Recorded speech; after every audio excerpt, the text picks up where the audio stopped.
أعوذ بالله من الشيطان الرجيم بسم الله الرحمن الرحيم لن تنالوا البر حتى تنفقوا مما تحبون وما تنفقوا من شيء فإن الله به عليم.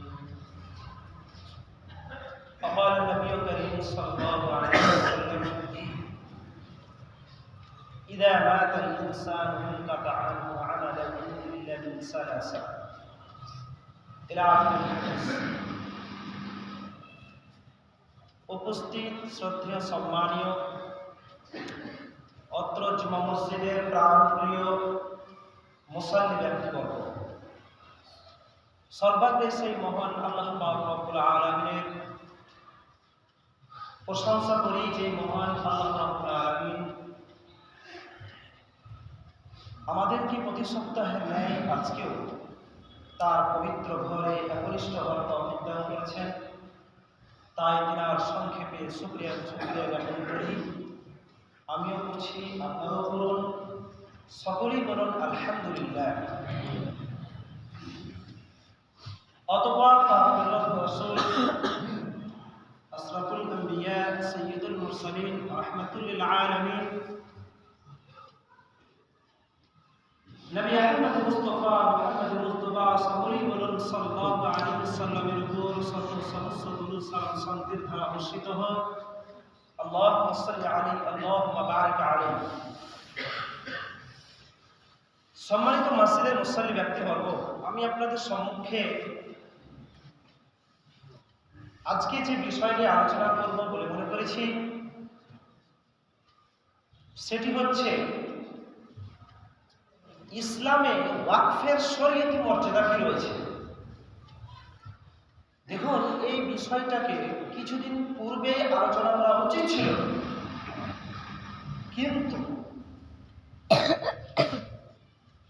কিন্তু আপনাদের হয়তো ইমাম সাহেব আপনাদের জ্ঞানার্থ হতে জানিয়েছেন, বলেছেন, জানি না, কিন্তু আমার যতটুকু জ্ঞান আমি আপনাদের সম্মুখে এই বিষয়টাকে ক্লিয়ার করার চেষ্টা করব। আপনারা জানেন, আপনারা অবগত আছেন যে সোশ্যাল মিডিয়াতে বিশেষ করে একটি বিষয়কে নিয়ে অনেক আলোচনা হচ্ছে।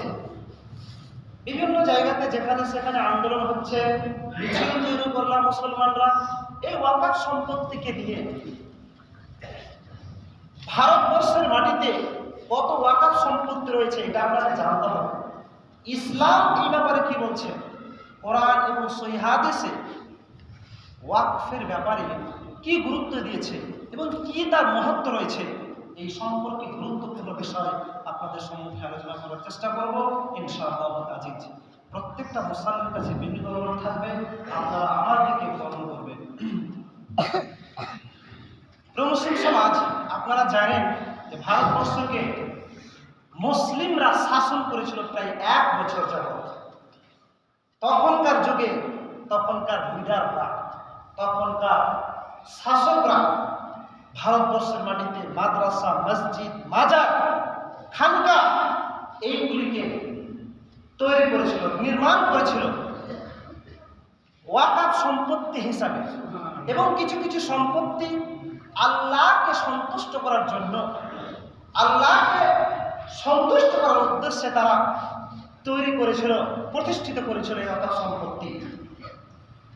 আপনাকে যদি জিজ্ঞেস করা হয়, আচ্ছা বলুন তো, যে বর্তমানে ভারতবর্ষের মাটিতে প্রথম ওয়াকফ সম্পত্তি কার আমলে শাসন হয়েছিল বলতে পারবেন? ফিরোজ শাহ তুঘলকর শাসন আমলে।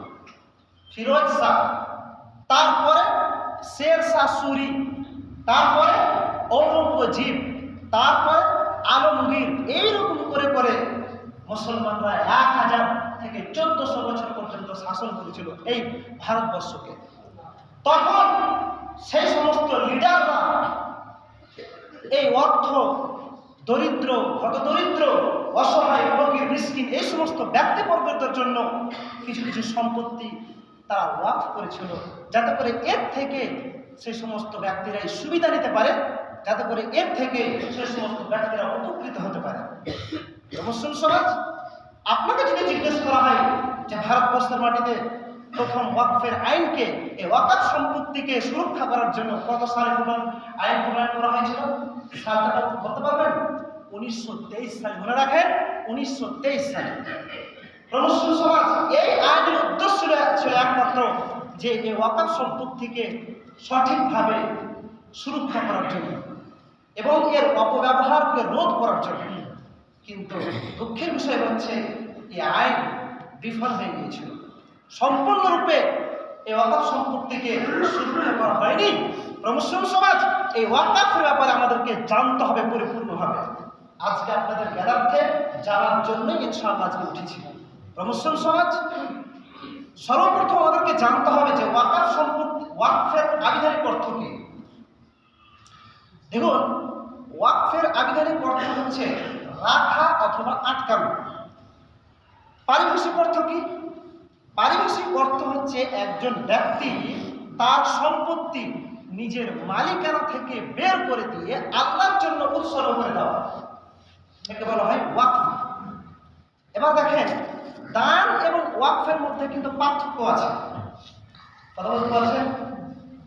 আপনাকে আমি 1 লাখ টাকা দান করলাম, আপনি আমাকে দান করলেন, তা আমি এই দানের উপরে সম্পূর্ণরূপে নিয়ন্ত্রণ পেলাম। কথা বুঝতে পারছেন? অর্থাৎ আমি এই 1 লাখ টাকাকে যে কোনো কাজে ব্যবহার করতে পারি। এটা আমার নিজের দায়িত্ব, এটা আমার নিজের ব্যক্তিগত ব্যাপার। চাইলে আমি এটা পরিবার পরিজনদের উপরে বিভাগ করে দিতে পারি, চাইলে এই টাকাটাকে আমি কাউকে উপহার দিয়ে দিতে পারি, চাইলে এই টাকাটাকে আমি কাউকে দান করে দিতে পারি। এটা আমার নিজের ব্যক্তিগত ব্যাপার, কারণ আমি এই টাকাটা পূর্ণ নিয়ন্ত্রণ পেয়েছি তার কাছ থেকে, দাতার কাছ থেকে, যিনি আমাকে জ্ঞান করেছেন। কথা বুঝতে পারছেন? প্রমোশন সমাজ। কিন্তু ওয়াকফের ক্ষেত্রে যেটা হয় সেটা হচ্ছে, ওয়াকফের ক্ষেত্রে যে ধরুন আপনি 5 কাঠা জমি আল্লাহকে সন্তুষ্ট করার জন্য ওয়াকফ করলেন, এই জমির উপরে আপনার কোনো অধিকার থাকবে না। যখনই আপনি আল্লাহকে সন্তুষ্ট করার জন্য 5 কাঠা জমি ওয়াকফ করবেন আল্লাহর রাস্তায়, তখন সম্পূর্ণরূপে আপনার অধিকারকে ওই জায়গা থেকে প্রত্যাহার করতে হবে। কথা বুঝতে পারছেন? প্রত্যাহার করে নিতে হবে। ইভেন যাদের জন্য আপনি ওয়াকফ করছেন, যাদের জন্য আপনি এই জমিটাকে ওয়াকফ করলেন, খালি মসজিদে ওয়াকফ চলবে? জি না, আমি বলছি, বিষয়টাকে ক্লিয়ার করছি। তো যাদের জন্য আপনি ওয়াকফ করলেন, তারাও এই জমির উপরে সম্পূর্ণরূপে অধিকার তাদের থাকে না। তারা কি নিতে পারবে? তারা শুধু সেখান থেকে বেনিফিট নিতে পারবে, তারা শুধু সেখান থেকে উপকৃত হতে পারবে, সুবিধা নিতে পারবে, কিন্তু সেই জমিতে কোনো পরিবর্তন আনতে পারবে না, সেই জমিতে কোনো ভাগ আনতে পারবে না, সেই জমিটাকে তারা নিজেদের মধ্যে বিভাগ করে নিতে পারবে না। এটা শরীয়ত বলছে না। মুসলিম সমাজ, আমি আপনাকে ক্লিয়ার করব। এবার আপনাকে জানতে হবে যে শরীয়ত সম্মত এবং আইনগতভাবে ওয়াকফের প্রকার কয়টা। মুসলিম সমাজ, ওয়াকফের হচ্ছে 3 প্রকার। নাম্বার 1, সাধারণ ওয়াকফ। সাধারণ ওয়াকফ কাকে বলা হয়? সাধারণ ওয়াকফ হচ্ছে সমাজের হতদরিদ্র, অসহায়, ধনী, গরিব সমস্ত মানুষ এর বেনিফিট নেয়, একে বলা হয় সাধারণ ওয়াকফ।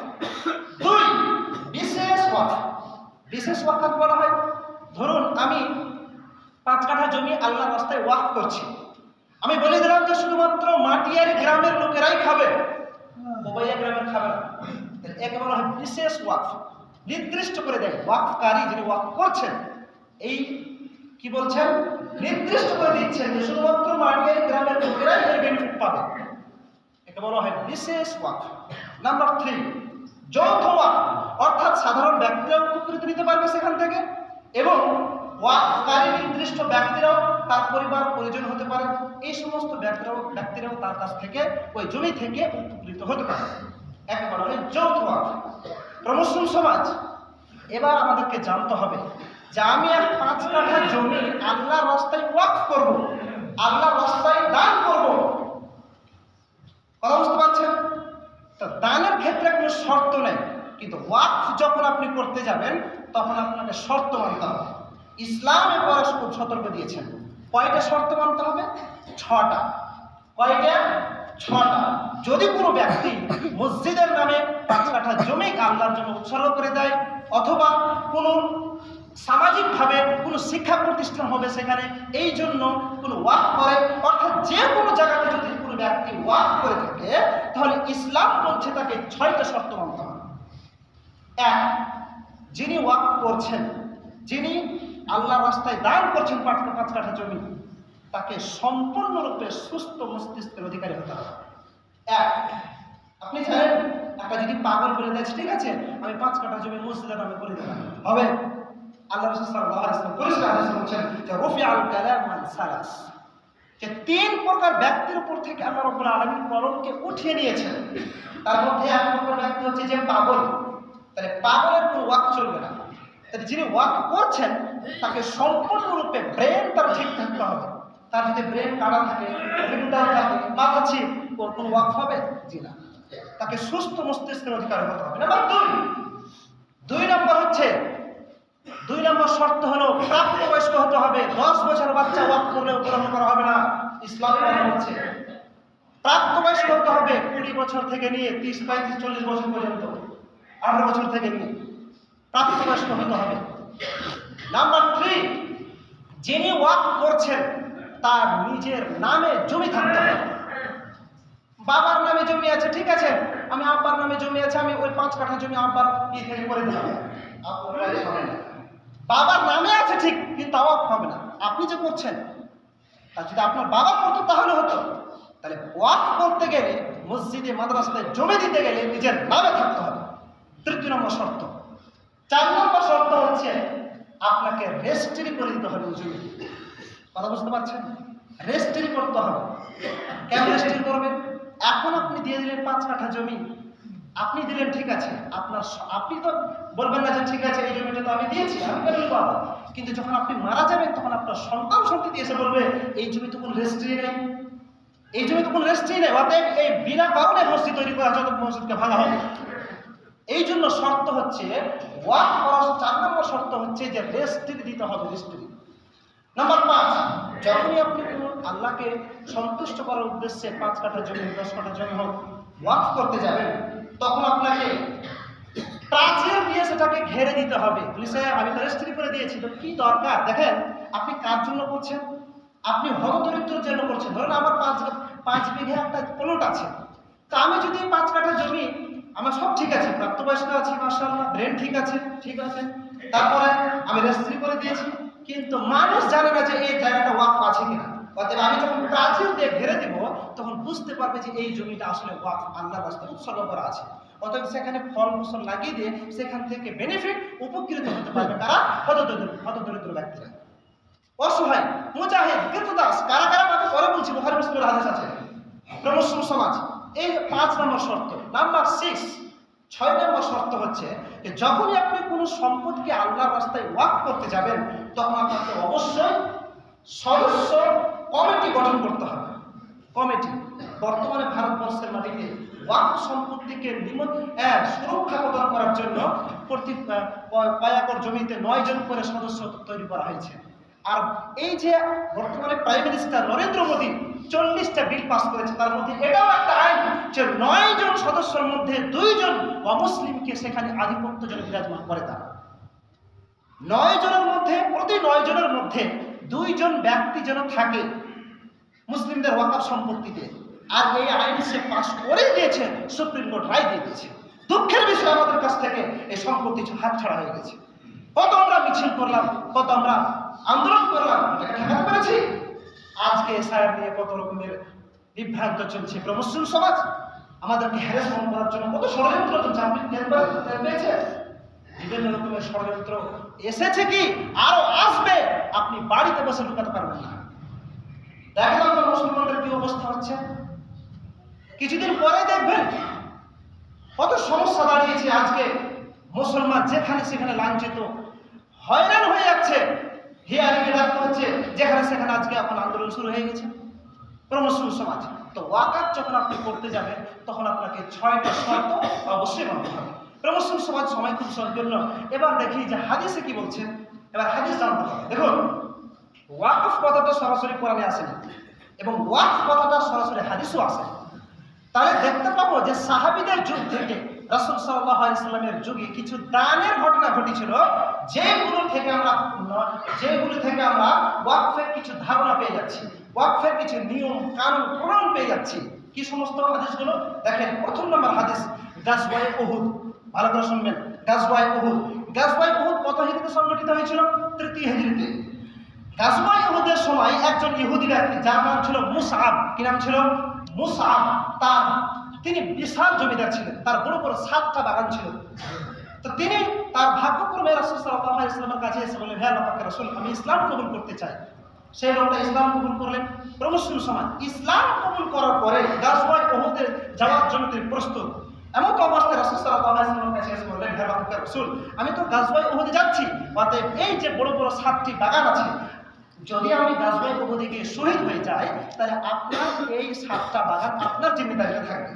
প্রমোশন সমাজ গাজওয়ায়ে উহুদে গিয়ে সেই ব্যক্তি মুসআব নামে সেই ইহুদি ব্যক্তি তিনি শহীদ হয়ে গেলেন। প্রমোশন সমাজ ফলে রাসূল সাল্লাল্লাহু আলাইহি ওয়াসাল্লামের তত্ত্বাবধানে চলে আসে 7টা বড় বড় বাগান। আল্লাহ রাসূল সাল্লাল্লাহু আলাইহি ওয়াসাল্লাম এই 7টা বড় বড় বাগানকে তিনি নিজের কাছে রাখতে পারতেন, কিন্তু তিনি নিজের কাছে রাখেননি, বরং 7টা বড় বড় বাগানকে তিনি ওয়াকফ করে দিয়েছিলেন, মুসলমানদের জন্য ওয়াকফ করে দিয়েছিলেন। প্রমোশন সমাজ এটা হচ্ছে একটা ঘটনা। নাম্বার 2, গাজওয়ায়ে খাইবার। খাইবার যুদ্ধ সংগঠিত হয়েছিল 7ম হিজরিতে। খাইবারের যুদ্ধ সংগঠিত হয়েছিল 7ম হিজরিতে। তো খাইবারের যুদ্ধের সময় হযরত উমর বিন খাত্তাব রাদিয়াল্লাহু তাআলা যুদ্ধ করার পরে তিনি অনেক সম্পত্তি লাভ করেছিলেন, ওই সম্পত্তি লাভ করার পরে রাসূল সাল্লাল্লাহু আলাইহি ওয়াসাল্লামের কাছে এসে বললেন, হে আল্লাহর রাসূল, আমি অনেক সম্পত্তি পেয়েছি যুদ্ধ করার পরে, অতএব সম্পত্তি বলে আমি ওয়াকফ করে দিতে চাইছি। তো রাসূল সাল্লাল্লাহু আলাইহি ওয়াসাল্লাম বলেছেন, শোনো, তুমি যখন দান করতে চাইছো, ওয়াকফ করতে চাইছো, তাই অবশ্যই তোমার কি করতে হবে, এই জমির মূল অংশ তুমি আগে বের করো। যত অংশ তুমি দান করতে চাইছো সম্পত্তি, তুমি এর মূল অংশ বের করো। প্রমোশন সমাজ রাসূল সাল্লাল্লাহু আলাইহি ওয়াসাল্লামের কথা মতো অনুযায়ী হযরত উমর বিন খাত্তাব রাদিয়াল্লাহু তাআলা তিনি সমস্ত সম্পত্তির মূল অংশ বের করে দিয়ে পথিকদের জন্য তিনি ওয়াকফ করে দিয়েছিলেন। ওই বুখারী মুসলিমের হাদিস, অনেক লম্বা হাদিস আছে এখানে। শেষ প্রান্তে আল্লাহ রাসূল সাল্লাল্লাহু আলাইহি ওয়াসাল্লাম বললেন, তুমি একটা ওয়াকফনামা তৈরি করো। ওই ওয়াকফনামাতে এই বিলটিতে পাস করা ছিল কি, যে এই সম্পত্তি কারা কারা ভোগ করতে পারবে? কৃতদাস, গোলামরা ভোগ করতে পারবে। এই সম্পত্তি কারা ভোগ করতে পারবে? মুজাহিদ, যারা জিহাদ করে তারা ভোগ করতে পারবে। এই সম্পত্তি কারা ভোগ করতে পারবে? যারা অতিথি, আপনার বাড়িতে যারা আসছে, মুসাফির, এরা ভোগ করতে পারবে। ফকির, অসহায়, যাদের কোনো দাম নেই, যাদের জমি জায়গা নেই, এই সমস্ত ব্যক্তিরাই এই ওয়াকফ সম্পত্তির বেনিফিট উপকৃত হতে পারবে, লাভ করতে পারবে তারা। প্রমোশন সমাজ এই বুখারী মুসলিমের হাদিসে লেখা আছে, এবং ওই বিলটাতে আরো লেখা আছে যে ওই ওয়াকফ সম্পত্তিকে কোনো বিল কোনো পরিবর্তন আনতে পারবে না, উত্তরাধিকার সূত্রে কাউকে বিতরণ করতে পারবে না, কাউকে উপহার দিতে পারবে না, ওই জমিকে তারা ভাগাভাগি করে নিতে পারবে না। তো কিভাবে মুসলমান এইভাবে আমাদের ওয়াকফ সম্পত্তিকে কিভাবে হ্যারি করতে পারে, আইন পাস করতে পারে, কিভাবে হস্তক্ষেপ করতে পারে? এটা ষড়যন্ত্র। দুঃখের বিষয় হচ্ছে আমাদের, আপনি জানেন, সাচার রিপোর্ট অনুযায়ী বর্তমানে ভারতবর্ষের মাটিতে প্রায় 9 লাখ একর জমি আছে এই ওয়াকফ সম্পত্তি। প্রথম সম্পত্তি আছে কার কাছে?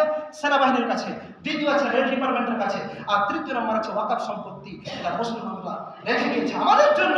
আর এই ওয়াকফ সম্পত্তিকে বর্তমানে কুলাঙ্গার সরকার এটাকে হস্তক্ষেপ করে নিয়েছে। প্রমোশন সমাজ আমাদের কাছ থেকে সম্পত্তি নিয়ে নিয়েছে, কেড়ে নিয়েছে, এমনকি আমাদেরকে বলছে এরা হচ্ছে আমাদের ভারতবর্ষের নাগরিক না। যার আরেকটা কি আইন পাস করছে, যার 6টা সন্তান রয়েছে, সে যদি 6টা সন্তান তার যদি প্রমাণ হয়ে যায়, তাহলে সেটাকে বলে বাংলাদেশের অবৈধ নাগরিক বলে তাকে আখ্যায়িত করা হচ্ছে। এগুলো ষড়যন্ত্র নয়, এগুলো সব আমাদেরকে হ্যারাসমেন্ট করার জন্য এগুলো ষড়যন্ত্র তৈরি করেছে মুসলিম সমাজ। দুঃখ হচ্ছে আমরা আজকে বাড়িতে বসে আছি, কিছুই বুঝি না। আমাদেরকে সোচ্চার হতে হবে, ইসলামের উপরে খুঁটিনাটি জানতে হবে। আর এটা এমনি এমনি হয়নি, এটা আমাদের জন্যই হয়েছে। সময় খুব সংকীর্ণ হয়ে গেছে সবাই। প্রমোশন সমাজ রাসূল সাল্লাল্লাহু আলাইহি ওয়াসাল্লাম বলেছেন, ওই সমাজের উপরে এরকম ব্যাধি চাপিয়ে দেওয়া হবে যখন মানুষ নেশাদার পান করবে, যখন মানুষ গান নিয়ে নায়িকা নিয়ে তারা গানে মত্ত থাকবে, নামাজকে ছেড়ে দিবে, তখন জালেমের অত্যাচার তাদের উপরে চাপিয়ে দেওয়া হবে। বর্তমানে আজকে তাই হচ্ছে।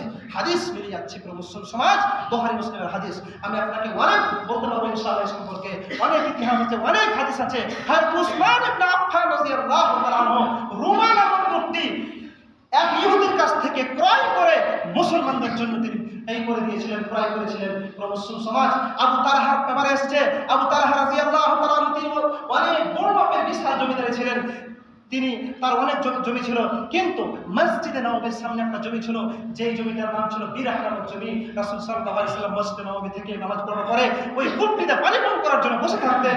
আল্লাহ রাসূল সাল্লাল্লাহু আলাইহি ওয়াসাল্লাম যখন আয়াত নাযিল হয়ে গেল যে লান তানালুল বিররা হাত্তা তুনফিকু মিম্মা তুহিব্বুন, ততক্ষণ পর্যন্ত ওই ব্যক্তি কল্যাণ লাভ করতে পারবে না যতক্ষণ পর্যন্ত হাত্তা তুনফিকু মিম্মা তুহিব্বুন, যতক্ষণ পর্যন্ত নিজের পছন্দ সম্পত্তিকে আল্লাহর রাস্তায় ব্যয় না করছে। এই যখন আয়াত নাযিল হয়ে গেল তখন তালহা রাদিয়াল্লাহু তাআলা বুকখান একদম নরম হয়ে গেল। তখন আবু তালহা রাদিয়াল্লাহু তাআলা মসজিদে নববীর সামনে অবস্থিত এই বিরহা নামক জায়গাটা কি করলেন, আল্লাহর রাস্তায় ওয়াকফ করে দিয়েছিলেন। পুরো মুসলিম সমাজ অনেক ইতিহাস আছে, অনেক লম্বা ইতিহাস আছে। তো শেষ প্রান্তে আমি পৌঁছে গেছি। শেষে বলছি আমি যে পুরো মুসলিম সমাজ মসজিদের কাজ অনেক বাকি আছে। আপনারা জানেন যে জালসা তৈরি হচ্ছে 1 তারিখ ফেব্রুয়ারি মাসের 1 তারিখ জালসা। আমরা চেষ্টা করব নিজের সাধ্যমতো অনুযায়ী দান করা। মুসলিম সমাজ আল্লাহ পাক কোরআনেই বলছেন যে লান তানালুল বিররা হাত্তা তুনফিকু, তুমি ততক্ষণ পর্যন্ত কল্যাণ লাভ করতে পারবে না। এখানে কল্যাণ বলতে তাফসীর ইবনে কাসির যেটা ব্যাখ্যা দিয়েছেন সেটা হচ্ছে জান্নাত। তাহলে ওই ব্যক্তি ততক্ষণ পর্যন্ত জান্নাত লাভ করতে পারবে না যতক্ষণ পর্যন্ত নিজের সম্পদকে আল্লাহর রাস্তায় ব্যয় না করছে। এটা কোনো সরকার ফান্ড থেকে মসজিদ কি তৈরি হচ্ছে? জি না, আমাদের পকেট থেকে তৈরি হচ্ছে। অতএব আমরা ভারাক্রান্তভাবে চেষ্টা করব, আমরা ভালোভাবে চেষ্টা করব যে এই মসজিদ যেন আরো ভালো বড় হয় এবং মসজিদের কাজ যেন উন্নয়ন ঠিকভাবে পরিচালনা করা হয়। এই আশা আবেদন রেখে আজকের জুমার সমাপ্ত ঘোষণা করছি। ওয়া মা আলাইনা ইল্লাল বালাগ ওয়া আলাইকুম হিসাব।